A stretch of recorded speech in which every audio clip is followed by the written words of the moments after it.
Kala ka, BBM! Magpapal na kami ng impeachment laban sa'yo. Andito kami ngayon sa House of Representatives kasama ang mga bigating politiko ng Pilipinas. Kasama si Chavit, Mike Defensor, si Atty. Topacio, at papatanggal namin ng ulo ng korupsyon dito sa ating bansa. Panoorin nyo siya, andyan yung media at ngayon ay magpapile kami ng impeachment laban kay BBM. Alright, andito na kami sa loob ng Secretary General's Office ng House of Representatives. Sana tanggapin ang aming complaint dahil required siya ng rules ng House of Representatives na tanggapin ang complaint for impeachment laban sa Presidente ng Pilipinas. Alright, andito na tayo. Dapat nilang tanggapin ang ating complaint dahil required yan ng batas. Sana bumalik na si Secgen mula sa kanyang lunch. Tatanggapin kayang complaint natin. Hindi katulad ng ginawa nila sa Makabayan Block kaninang umaga na hindi nila tinanggap yung complaint dahil wala daw si Secgen.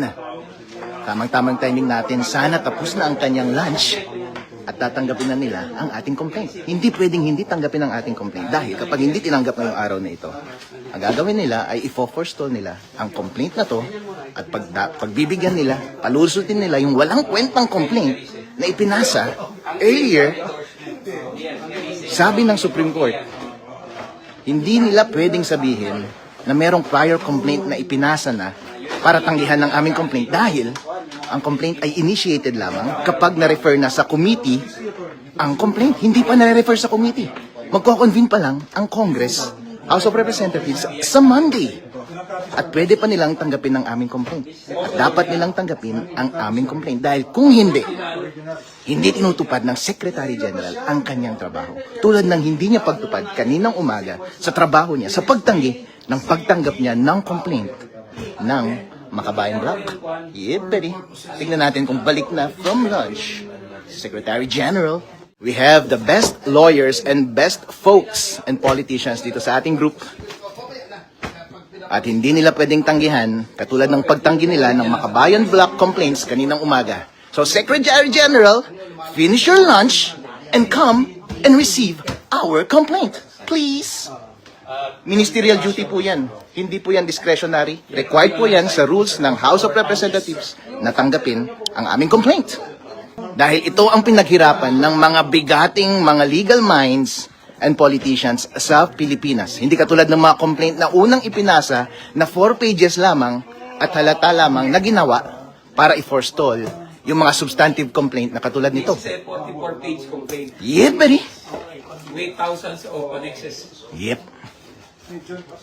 Dahil kapag hindi nila pinalusot ito at ang pinalusot lang nila ay yung walang kwentang 4-page complaint, ibig sabihin, dinidiskartehan tayo ng mga loko-lokong ito.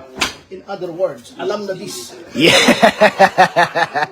Huwag muna tayo mag-record para... Ay, hindi pwede. Ay. This is a public office. Yeah. I will just have to be... Sige, attorney. Go ahead. Sir, pursuant to the people ahead of you, the Secretary General is not around, not authorized to receive. It is the office of the Secretary General, How about not the the deputy? Secretary General. Where's the himself. deputy? Deputy Secgen.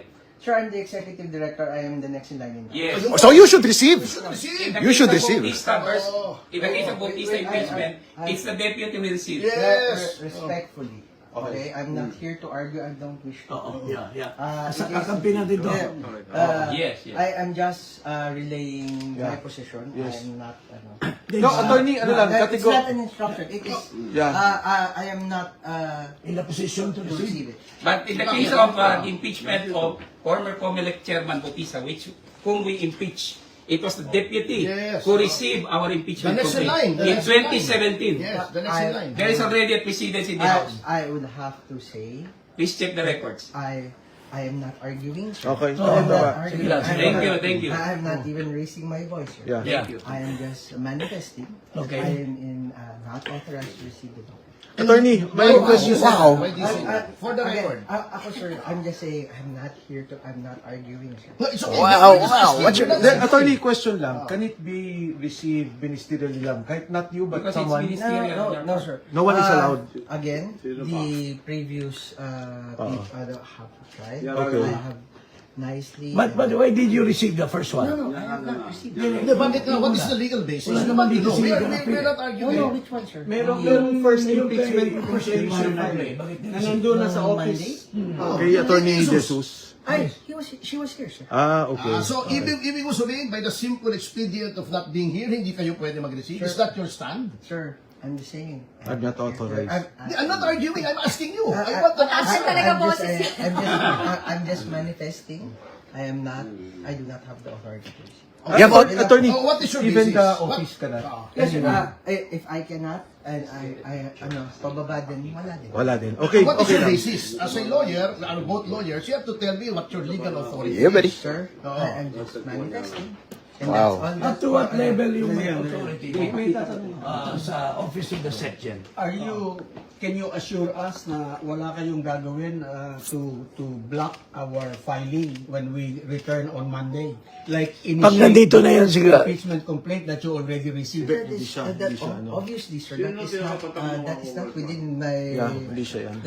It's not my office, sir. Hindi, ang tanong lang, so number 1, you're not authorized. Number 2, the office is not authorized. Number 3, sabi mo si Attorney De Jesus was allowed because nandito si Secretary Garfield. Okay, and then ang tinatanong ni Attorney lang is on what basis? Kasi constitutionally the office, not the person.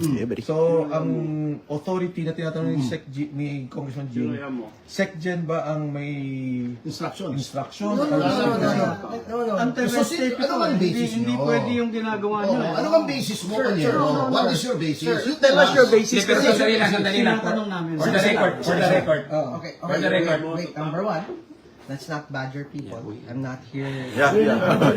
Sorry if you feel that way.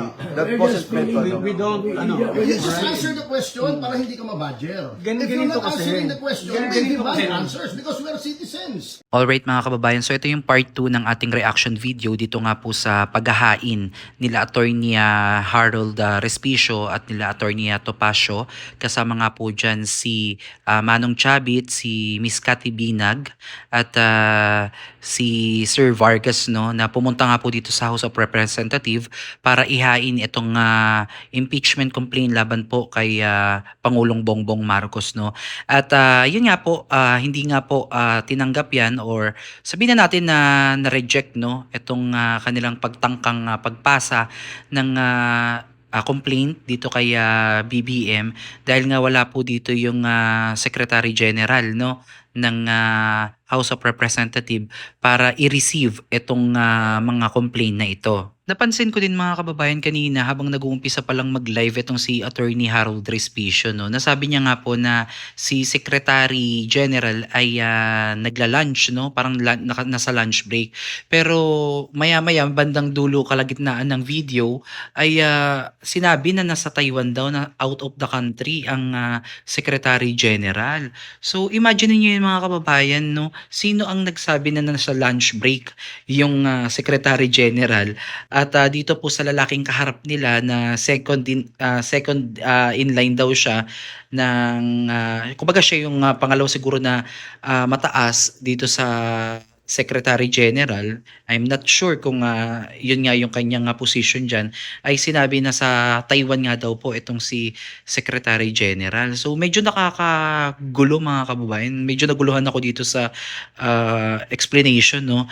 At sabi nga po dito sa pagpunta ng mga abogadong hindi basta-basta mga kababayan, no, na dapat man lang, no, may tumanggap talaga dito sa impeachment complaint kasi kanina sinabi din nga po na bukod dito sa grupo po nila Attorney Topacio ay nagpunta din po yung Makabayan Block, no, para maghahain din po ng kanilang impeachment complaint. Kaya lamang po ay hindi tinanggap yan kasi nga po wala pong magre-receive.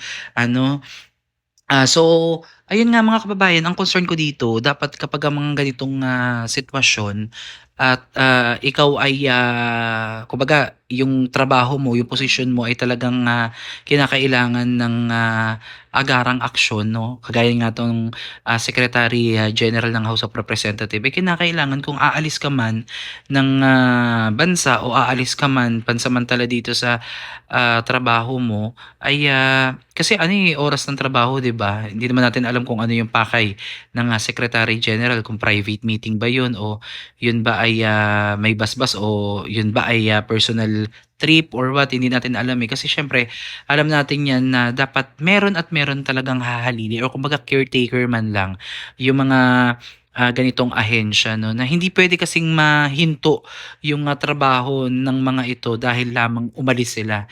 So dapat alam nila, aware sila, or bigyan man lang ng mandato yung mga iiwan, kumbaga yung mga officer na sinong pwedeng mag-receive kapag absent sila or wala sila doon sa kanilang opisina. So dapat ganun, 'di ba? Para hindi naaantala yung mga ganitong bagay, kasi napakahalagang usapin nito at hindi dapat dinidelete yung mga ganitong bagay, kasi the more na dinidelete ito, napakaraming posibleng mangyari na baka nga maharang o mablock, or baka worse ay hindi natanggapin, no. Ito nga po yung inaano ni attorney Harold Respicio, na baka harangin or baka hindi natanggapin at kumbaga i-ano na, kumbaga ibablock na yung ano nila, yung kanilang complaint. So yun naman yung ayaw natin na mangyari. Kaya gusto nila ng assurance na just in case na hindi nga nila ma-receive ngayon, by Monday ay hindi sila haharangin, no. Kumbaga maihabol nila itong complaint nila laban kay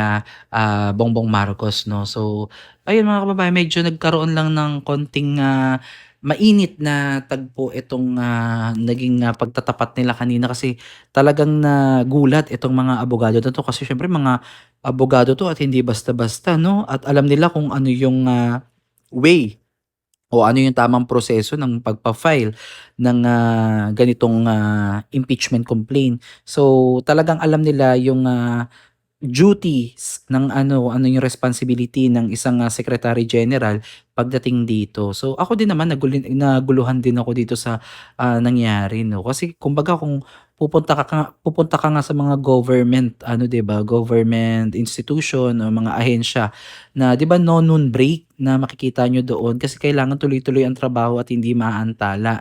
Kasi the usual na nangyayari kapag 12 to 1 ay break time 'yan, no.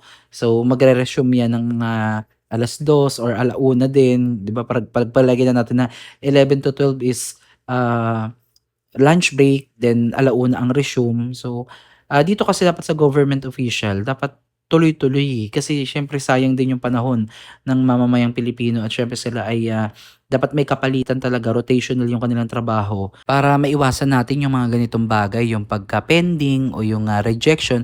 Kasi syempre sa dami ng for example itong mga abogado na to, syempre hindi lang naman ito yung kanilang trabaho, hindi lang naman ito yung kanilang hinaharap. So much better sana na nakuha na to, na accept na, no, na na-receive na, para naka-move forward na ulit sa susunod na step or sa susunod din ang mga gagawin. So syempre time consuming din to, at mahirap din yung pabalik-balik ng ganito, no. So again mga kababayan, ito yung update natin, no. Napakahaba pa na itong video na to, pero inano lang natin, no.